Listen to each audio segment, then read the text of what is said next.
Oklahoma Matters with Ed Kelley, sponsored by Capital West Securities. In 1993, the first exchange-traded fund, or ETF, was introduced on the American Stock Exchange. Since then, ETFs have become an increasingly popular and practical investment vehicle.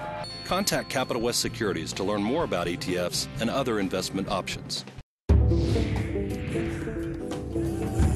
I'm Ed Kelley, editor of The Oklahoman.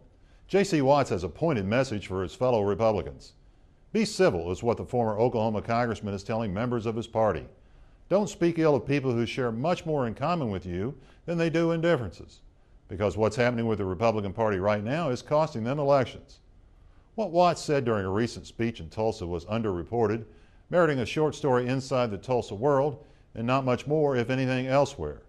But I find his remarks interesting and telling, even if I don't believe many fellow party members will heed a word of it.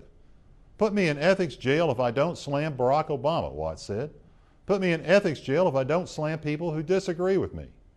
As the Tulsa World reported, Watts compared some Republicans with Christian denominations that refuse to recognize each other because of minor theological differences.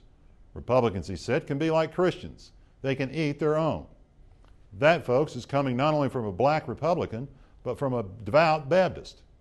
So is Watts right in calling out the most rigid members of his party? I think he is. And if you disagree, let's go back 4 decades and call as a witness the greatest Republican of our lifetime, Ronald Reagan. In his campaign for California's governor in 1966, Reagan coined his famous 11th commandment.